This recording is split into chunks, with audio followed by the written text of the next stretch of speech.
परमेश्वर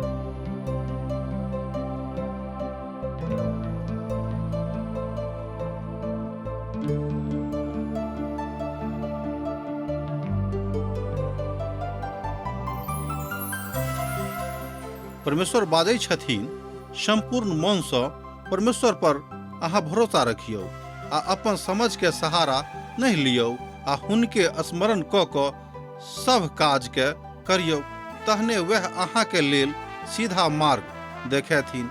आशा के इजोत कार्यक्रम के यह लक्ष्य आ उद्देश्य अछि कि अहाँ के परमेश्वर के राह में मजबूत करबा के अपन जीवनों में मार्गदर्शन भेनाई।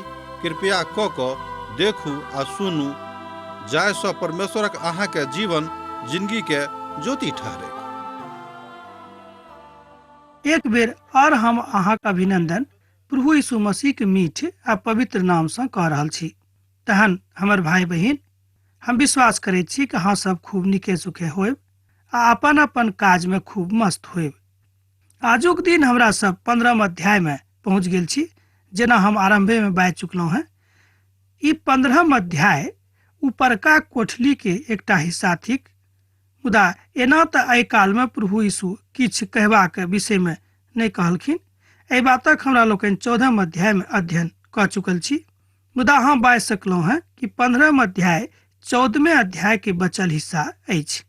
एहिठाम वो कहे छथि कि आओ आर उठ कऽ चलू, अर्थात एहिठाम जे पद बतायल गेल अछि ओहिसँ एहि बातक पता लागैत अछि कि ऊपरका कोठली में प्रभु यीशु मसीह किछु नहीं बाजने छथि, मुदा कोठरी से बाहर निकल कऽ आ ओहि गाछी के मध्य में जे जगह थिक वही ठाम ओ एहि सबटा बातक बाजने रहत। एहि तरहक मंतव्य विद्वान सभक छनि, मुदा जे रहेक, मुदा ई सत्य के बात थिक जे किछु प्रभु एहिठाम बाजलखिन ओ मनुष्य जाति के लेल, हमरा लेल, अहाँ के लेल बड़ लाभदायक अछि। जाहि बातक ओ एहिठाम बाजने रहत ओ 15 अध्याय के सँ लऽ कऽ 16 अध्याय में हमरा लोकनि देखैत छी आ 17 अध्याय में हुनक गाछीक दिस हमरा लोकनि देखैत छी जतऽ ओ पकड़ाबैत छथि। एहिठाम बहुत टीकाकार सब एहि बातक मान्यता दैत छथिन कि प्रभु यीशु मसीह ओहि ऊपरका कोठरी में ने, मुदा ओहिसँ बाहर भऽ कऽ एहि सबटा बातक के ज्ञान अपन शिष्य सबके देने रहथिन। तहन जे गतसमनीक गाछी आ जैतूनक पहाड़क लग ई सब ओहि बातक बाजने रहत, एहि विषय में सेहो किछु टीकाकार सब कहैत छथिन। एहि द्वारा हम बाजि रहल छी जे हमरा सभक किछु आर बेसी जानकारी रहेक कि प्रभु यीशु मसीह एहि बातक कतऽ बाजलखिन। कारणे फसक पबनी की काल छल आ यह ओ जगह थिक जे ओ सब गाछी में जाइत काल में एहि बातक कथा करैत गेल छलाह। यह छल हुनक बातक के सतर्कता और अभी तब बातक के मान्यता। इस सत्य कहाँ से हो जान सकलो हैं कि प्रभु यीशु मसीह एहि संदर्भ में एहिठाम अपन विचारक अभिव्यक्ति करैत छथि। ओहि काल में यरूशलेमक चारू कात में बड़ नीक दरवाजा बनल रहेक, मुदा एना कहियो कि यरूशलेम में जे चारो दिस केबाड़ लागल रहेक वो केबाड़ सुंदर सेहो रहेक, मुदा ओहिमे से जे केबाड़ रहेक ओहिमे स्वर्ण दरवाजा सेहो छलेक। एहि बातक विषय में सेहो विद्वान सब अपन मत व्यक्त करैत छथि। दाखलता प्रभु यीशु मसीह के लेल इस्राएली राष्ट्रक छल आ ओ एहिठाम विश्वासक कारणे अपन अभिव्यक्ति में वो कहैत छथि। दाखलताक आरंभ एहिठाम होइत अछि, किएक तऽ हमरा लोकनि एहि तरहक गीत सेहो गाबैत छी, मुदा भजनक पोथी में सेहो एहि तरहक गीत गावल गेल छैक। ओतऽ परमेश्वरक दास एहि बातक कहैत गाबैत छथि कि वो हमर दाखलता छथि। हमर भाई बहिन, प्रभु यीशु मसीह एहिठाम बड़ छोट छोट दृष्टांत दऽ कऽ एहि बातक बता रहल छथि कि हम के थिकहुँ हैं आ मनुष्य जाति धार्मिकताक जिंदगी कोना बिता सकैत छथि तकरो विषय में एहिठाम बाजि रहल छथिन। ओ एहि तरह बाजैत छथि कि सत्यक दाखलता तऽ हम थिकहुँ हैं आर हमर पिता किसान छथि। 15 अध्याय के एक पद में हमरा लोकनि देखैत छी, ओ कहैत छथि कि सत्यक दाखलता तऽ हम थिकहुँ हैं आर हमर पिता किसान छथि। हमर भाई बहिन, एहि बातक अहूँ सीख सकैत छी। एहिठाम जे शब्द सत्य आयल अछि ओ तकरा एहिठाम एहि तरह बतायल जा सकैत अछि कि ओ सत्य के ओ मूल थिक जाहि सत्यक विषय में हमरा लोकनि गप करैत छी तकरासँ और बेसी भीतर जाकर तकरा से और बेसी अंदर जाकर एहि सत्यक उजागर करैत अछि। किएक तो कहैत छथि कि सत्यक दाखलता तऽ हम थिकहुँ हैं और हमर पिता किसान छथि। सत्य शब्द एहिठाम बाहरी आवरणक ओढ़ि कऽ नहि बैसल अछि जे सत्यक दिस लऽ जाइत अछि। हुनक शिष्य सब जे यहूदी सब छलाह, ओहिमे सँ बहुत कियो, ओ सब एहि बातक खूब नीकसँ नहि बुझैत रहथिन, मुदा ओहिमे सँ केओ एक दूटा छलाह जे एहि बातक बुझैत रहथिन। एहि हिसाबे अहाँ बाजि सकलहुँ हैं कि प्रभु यीशु मसीह बहुत ठाम बड गंभीर बातक बड छोट छोट शब्द में आ सरल भाषा में सेहो बाजैत रहथिन। ओ कहैत छथि कि मूल रूपे हम दाखलता थिकहुँ हैं आ हमर पिता किसान छथि। एहिठाम एहि शब्दक बाजि कऽ ओ बड नीक प्रवचन दऽ रहल छथि आर ओहि बातक ओ मनुख जातिके ओढ़ा रहल छथि। ओहि ओढ़नाके जे ओढ़नाक जरूरत हमरा सभक अछि, ओ ओढ़ना थिक उद्धारक ओढ़ना। हमर भाई बहिन, जे पापक ओढ़ना ओढ़ि कऽ हमरा लोकनि बैसल छी, तकरा प्रभु उतारि कऽ उद्धारक ओढ़ना हमरा सभक ओढ़ा रहल छथि। आ जे डाली हमरा में अछि, ओ जँ फल नहि आनैत अछि तऽ तकरा अहाँ काटि दियौक, आ जे डाली फल आनैत अछि तकरा अहाँ छाँटियौक, जाहिसँ ओ आर फल आनैक। एहि बातक अहाँ देख सकैत छी दोसर पद में। तहन आउ दोसर पदक देखी। आ जे डाली हमरा में अछि, ओ जँ फल नहि आनैत अछि तऽ तकरा काटल जेतैक, आ जे डाली फल आनैत अछि तकरा छाँटल जेतैक, जाहिसँ ओ आर बेसी फल आनैक। एहिठाम प्रभु यीशु मसीह फल आनय के विषय में कहैत छथि। ई बात कलीसियाक दिस इशारा करैत अछि। जे प्रभु यीशु मसीह के विश्वासीक मंडली छथि, हुनक ई काज छनि जो फल आनय वाला काज करैक। आ जे केओ अहाँक लग में जवान छथि वा नेना छथि, हुनको एहि बातक शिक्षा दियौन कि प्रभु यीशु मसीह बाजि रहल छथि कि अहाँ सब फल आने वाला बनू।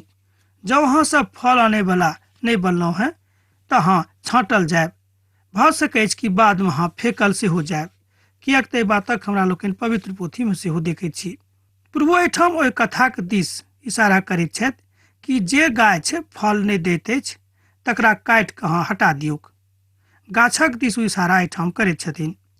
जँ केओ हमरा में बनल रहत तऽ हम हुनका में बनल रहबनि। एहि बातक हमरा लोकनि सुनि चुकल छी। छठम पद में एहि तरह बतायल गेल छै, अहाँ तकरा हमरा लोकनि पढ़ब। जँ केओ हमरा में बनल नहीं रहता है तऽ ओ एहि ठारक समान छै जकरा फेकल जेतैक आ ओ सूखि जायत आ बाद में तकरा लोग जरा देतैक। एहि बातक अहाँ छठम पद में देख सकैत छी। ई सुनलाक बादे बीचे में केकरो और आबे के जरूरत नहीं अछि, किएक तऽ उद्धार एहि बीच में बैसल अछि आ ओ उद्धार छथि प्रभु यीशु मसीह। मुदा हमरा सब कहियो कहियो अनेरे बातक बीच में आबि कऽ अपन बुद्धि के निशानी देखौनाइ आरंभ कऽ दैत छी कि हम ढेर बुद्धियार लोग छी। ई बात नीक नहीं अछि हमर भाई बहिन। जँ अहाँ खूब बुद्धियार मनुख छी तऽ अहाँ परमेश्वरक वचनक और बुद्धियारी से सीखू, जाहिसँ अहाँ आत्मिक बल में, आत्मा में और प्रभुक संगे बलवंत होइत रहब। यह बात टीकाकार कहैत छथिन। तहन प्रेम ओहि शांतिक दिस लऽ जाइत अछि, ओहि आरामक दिस लऽ जाइत अछि, जाहि शांति के प्रभु यीशु मसीह के छोड़ि कऽ आर दोसर केओ नहीं दऽ सकैत छथि। गलतियों पोथी तकर 5 अध्याय तकर 22 पद में अहाँ एहि बातक युक्ति के देख सकैत छी। और 23 पद में एहि बातक सेहो बतायल गेल छै कि आत्माक फलक विषय में ओहिठाम हमरा लोकनि देखैत छी। जँ अहाँ हमरा में बनल रहब और हमर कथा अहाँ में बनल रहत तऽ जे किछु चाहब आ मांगब ओ अहाँक लेल भऽ जायत। 7 पद में एहि तरह हमरा लोकनि पढ़ैत छी। ई प्रार्थना के ओहि अपभारक दिस इशारा करैत अछि जे अपभार मनुष्य जाति के परमेश्वर सँ जोड़ैत अछि। हमर पिताक महिमा एहि बात सँ होइत अछि जे अहाँ बहुत फल आनू, तहने अहाँ हमर शिष्य कहायब। एहिठाम प्रभु यीशु मसीह बड स्पष्ट रूपे ओहि बातक बता रहल छथि। अखन ओ दृष्टांत में नहीं छथि, मुदा स्पष्ट भाषा में एहिठाम ओ कथा करैत छथि। 8 पदक और एक बेर देखियो। हमर पिताक महिमा एहि बात सँ होइत अछि जे अहाँ बहुत फल आनू, तहने अहाँ हमर शिष्य कहायब। ई प्रार्थना के मूल बात हमरा लोकनि एहिठाम देखैत छी। एहि तरह परमेश्वरक संदर्भ में अहाँ एहि सबटा बातक देख कऽ आ सुनि के बातक सीख सकलहुँ हैं। यूहन्ना का पोथी तकर 15 अध्याय आ तकर 11 पद में एहि तरह बतायल गेल छैक। तहना ओहि पदक देखी जो तऽ कोन तरहक बात लिखल गेल छैक। ई बात हम अहाँसँ एहि दुआरे बाजि रहल छी जाहिसँ अहाँक अन्दर हमर आनंद बनल रहेक आर अहाँक आनंद पूरा हुएक।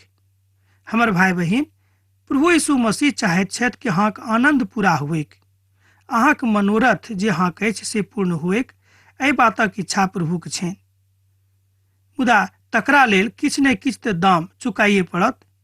ओ दाम थिक प्रभुसँ प्रेम करू, आर कोनो टाका पैसा दैके जरूरत नहि अछि। प्रभु कहै छथि कि जँ अहाँ हमरासँ प्रेम राखब तहने हम अहाँक अन्दरमे बनल रहब, आ जँ हमरासँ प्रेमे नहि राखब तऽ हम अहाँक अन्दरमे कोनाक बनल रहब। प्रभु एहिठाम एहि कथाक अभिव्यक्ति बड्ड नीकसँ कऽ रहल छथि। एहि बातक बता रहल छथि कि अहाँक आनंद पूरा हुएक। सोझ गपमे हम बाजि रहल छी जे अहाँक मन पूरा होइत, मुदा हुनक उपस्थितिके जँ अहाँ अपन जिंदगीमे बना कऽ रखबनि। जीवनक यह सत्य थिक, यह सत्यार्थ प्रकाश सेहो जीवनक थिक कि जँ हुनक बात अहाँक जिंदगीमे अछि। सत्यक प्रकाश वह छथि, अर्थात सत्यक जँ अहाँ देखैके इच्छा राखैत छी, प्रभु यीशु मसीहके दिस देखू, वह सत्य छथि। किएक तो अपन वचनमे स्वयं एहि बातक बाजने छथि कि सत्य आ बाट आ जिंदगी हमही थिकहुँ हैं। आ जे केओ हमरा पर विश्वास करैत अछि ओ सत्यक जानैत अछि। एहि बातक हमरा लोकनि पवित्र पोथीमे पढ़ि कऽ सीखैत छी आ सुनि कऽ सेहो सीखैत छी। आ जे सब ठहार फल नहि आनैत अछि ओ अपन अपन बातक बुझि कऽ एहिठामसँ चलि जेता, किएक तऽ ओहि सब ठहारीके जरावल जेतैक आ सुख सेहो जेतैक। एहिठाम ओहि मनुखक विषयमे इशारा कयल गेल छैक जे आत्मिक रूपमे बड्ड कमजोर छथि। कमजोरे नहि बुझियौ, प्रभुके छोड़ि कऽ कतहु दोसर ठाम चलि गेल छथि। हमर भाई बहिन, ई बात अहाँ नहि करब। विशेष रूपे कलीसियाक दिस इशारा करैत प्रभु यीशु मसीह कहैत छथि कि कलीसियाक लोकक एहि तरहक काज नहि करबाक चाही। तैँ जँ अहाँ कलीसियाक सदस्य छी, प्रभु यीशु मसीहक मंडलीके एकटा सदस्य छी, तऽ अहाँके काज अछि कि परमेश्वरक लेल अहाँ काज करैत रहू। जँ अहाँ हमर आज्ञाके मानब तऽ हमर प्रिय बनल रहब, जेना हम अपन पिताके आज्ञाके मानलहुँ हैं आर हुनक प्रेममे बनल रहैत छी। एहि बातक अहाँ यूहन्नाक पोथी तकर 15 अध्याय आ तकर 10 पदमे देख सकैत छी। जे किछु हम अहाँके आज्ञा दऽ रहल छी, जँ अहाँ तकरा करब तऽ अहाँ हमर मित्र थिकहुँ हैं। एहिठाम प्रभु यीशु मसीह मनुष्य जातिके अपन दोस्त मित्र सेहो कहैत छथि 14 पदमे। तहना एहि पदक एक बेर आर देखी, जे किछु हम अहाँके आज्ञा दऽ रहल छी, जँ अहाँ तकरा करब तऽ अहाँ हमर मित्र थिकहुँ हैं। प्रभु परमेश्वर अपन कथाके एहिठाम बता रहल छथि, वा एना कहियो स्पष्टीकरण कऽ रहल छथि कि ओ मनुष्य जातिके अपन मित्र बुझैत छथि। आब अहाँ प्रभुके अपन मित्र बुझैत छी कि नहि, ई अहाँके ऊपर अछि, मुदा प्रभु तऽ अहाँके अपन मित्र बुझैत छथि। अर्थात ओ मनुखक अपन मित्रक समान मानैत छथि जे मनुख प्रभुके आज्ञाके मानि कऽ अपन जिंदगीके आचरण करैत छथिन। प्रभु एहिठाम फल आनयवलाक विषयमे ई बातक कहैत छथि कि जे हमर आज्ञाके मानैत अछि ओ हमर मित्रक समान अछि। मुदा अहाँ स्पष्ट रीतिसँ एहि बातक बाजि सकलहुँ हैं कि ओ गाछी जे अछि जतऽ वृक्ष लागल अछि बहुत, जँ ओहिमे से केओ एकटा वृक्ष फल नहि दैत अछि तऽ तकरा अहाँ काटि कऽ फेंक दियौ। एहिठाम प्रभु यीशु मसीह बड्ड कठोर आज्ञा दऽ रहल छथिन, किएक तऽ मनुष्य जातिमे एहि बातक बड्ड कमजोरी देखल जाइत छैक कि मनुष्य जाति फल आनयवलाके दिस विशेष रूपे ध्यान दैत छथि, आ यह बात परमेश्वरक नजरीमे सेहो छैक। अहाँ हमर मित्र ठहरब जँ अहाँ हमर आज्ञाके मानब। 14 पदमे हमरा लोकनि फेर एहि बातक देखैत छी। प्रभु एहिठाम बड्ड स्पष्ट रीतिसँ एहि बातक कहैत छथि। तहना 14 पदक आर एक बेर देखी, अहाँ हमर मित्र ठहरब जँ अहाँ हमर आज्ञाके मानब। मसीह जीवनक यह बुझियो जे मूल बात थिक, मूल तथ्य थिक कि ओ कहैत छथि कि जँ अहाँ हमर बातक मानब तऽ हमर मित्र ठहरब। अर्थात प्रभुके आज्ञा माननाइ बड्ड जरूरी अछि। कोनो एहन अक्षुण्ण शक्ति नहि थिक जे परमेश्वरके हरा सकैत अछि वा हुनक बुद्धिसँ ऊपर जा सकैत अछि। एहिठाम परमेश्वरक प्रेम आ हुनक आधार अहाँक जिंदगी में अंकुरित होइत देखैत छी। यह मसीह जिंदगी के मूल बात थिक, तकरा अहाँ अपन जिंदगी में अंकुरित हुआ दियौक, जाहिसँ परमेश्वरक प्रेमक अहाँ देखा सकलहुँ हैं। आधारभूत सत्य यह थिक कि परमेश्वर ओहि आज्ञा के माने वाला के ऊपर बड़ प्रसन्नता से अपन प्रेम अपन आभार के प्रकट करैत छथि। किएक तो अहाँके अपन मित मानैत छथि तैं ओ अपन आभार प्रकट सेहो करैत छथिन। प्रभुक महिमा के अनुसार अहाँ अपन जीवनक बिता सकलहुँ हैं जँ अहाँ एहि बातक मानैत छी। श्रीमान एल मूडी साहब एहिठाम कहैत छथि कि जे केओ प्रभुके अपन संगतिसँ हटा दैत छथि हुनक जिंदगी में अन्हारे अन्हार भऽ जाइत छनि आ हुनका कतौ दूर धरि इजोत नहि दिखाई पड़ैत छनि। हमर भाई बहिन, परमेश्वर जहन अहाँक संगति में छथि तऽ किएक हुनका अहाँ अपन संगतिसँ हटा रहल छियनि? बा एना कहियो कि अहाँ जहन स्वयं हुनका संगतिसँ हटि जाइत छियै तऽ प्रभु हटि जाइत छथि। एहि बातक अनावरण एहिठाम होइत हमरा लोकनि देखैत छी जे विश्वासी सभक जिंदगी में एहि तरहक सत्यताक कमी देखैत छी। आजुक संदर्भ में जँ अहाँ परमेश्वरक अपन धियापुता के रूप में बुझैत छी कि अहाँ परमेश्वरक धियापुता थिकहुँ हैं, तहन एहि बातक अहूँ अपन जिंदगी में लागू करू, जाहिसँ एहि सत्यक जानि कऽ अहाँ प्रभुक संगे रहि सकलहुँ हैं। आजुक संदर्भ में एहि बातक अहाँ खूब नीकसँ देख सकैत छी। आबसँ हम अहाँक सेवक नहि कहब, किएक तऽ सेवक नहि जानैत छथि जे हुनक स्वामी की करैत अछि, मुदा हम अहाँके मित्र बाजलहुँ हैं, किएक तऽ जाहि बातक हम अपन पितासँ सुनलहुँ ओहि सभटा बातक हम अहाँके बता देलहुँ हैं। एहिठाम 15 पद में ओ बता रहल छथि एक बेर आर कि आबसँ हम अहाँके कहियो सेवक नहि कहब, किएक तऽ सेवक नहि जानैत छथि कि मालिक कतऽ छथि आ ओ की करैत छथि, मुदा हम अहाँके अपन मित्र कहैत छी, अपन दोस्त कहैत छी, किएक तऽ अहाँ ओहि सभटा बातक जानू जे पिताक अछि, आ जे सभटा बातक ओ हमरा बाजने छथि ओहि सभटा बातक हम अहाँके बता रहल छी। हमर भाई बहिन, एहि तरहक ईश्वरीय प्रेम के हमरा लोकनि ठुकरा दैत छी। एहि तरहक ईश्वरीय प्रेम से हमरा सब अलग रहैत छी। ई बात कतेक खतरनाक अछि। किएक नहि हमरा सब प्रभुक संगे रहैत छी जे प्रभु हमरा सबके अतेक प्रेम करैत छथि।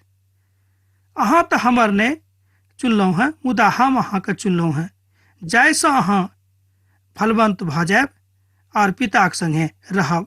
अहाँके फल सर्वदा नीक रहत। एहिठाम प्रभु यीशु मसीह ओहि बातक दिस इशारा कऽ रहल छथि कि अहाँ तऽ हमरा नहि चुनलहुँ हैं, मुदा हम अहाँके चुनलहुँ हैं।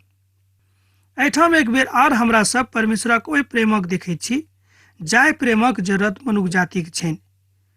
प्रभु यीशु मसीह स्वयं चुनाव कऽ रहल छथि कि अहाँ परमेश्वरसँ प्रेम करैत छी। आजुक दिन ई बात प्रभु अहाँके लेल कहैत छथि कि अहाँके चुनाव हम कयलहुँ हैं, तैँ अहाँ अब एम्हर उम्हर नहि जाउ, हमरा दिस रहूँ आ हमरे में बनल रहूँ। तहने अहाँ ओहि सत्यक जानब आ ओहि सत्यक बुझि कऽ अपन बातक लोकक सेहो बता सकब। एहि बातक बुद्धिमत्ताक अहाँ खूब नीकसँ बुझि सकलहुँ हैं जँ पिता परमेश्वरक ज्ञान अर्थात पवित्र पोथी बाइबलक ज्ञान अहाँ में अछि। एहि द्वारा हमरा सब अखन अपन भाषा में पवित्र पोथीके अध्ययन कऽ रहल छी। तहन जे किछु अहाँ हमर नामसँ पितासँ मांगब ओ अहाँके लेल भऽ जायत। एहि बातक अहाँ 16 पद में देखैत छी। ओ कहैत छथि कि जे किछु अहाँ हमरा नामसँ मांगब अर्थात प्रभु यीशु मसीहके नामसँ जे किछु अहाँ पितासँ मांगब ओ अहाँके लेल भऽ जायत। आउ तहन ओहि पदक एक बेर देखी। तहन जे किछु अहाँ हमर नामसँ पितासँ मांगब ओ अहाँके लेल भऽ जायत, अर्थात ओ अहाँके दऽ देथिन। हमरा सब प्रभु यीशु मसीहके ऊपर विश्वास अनबाक कारणे हुनक दोस्त बनि गेलहुँ हैं। आजुक दिन अब अहूँ हमर दोस्त बनि गेल छी। तैँ जे किछु आज्ञा दैत छथि ओहि सभटा बातक हमरा सभक करबाक अछि।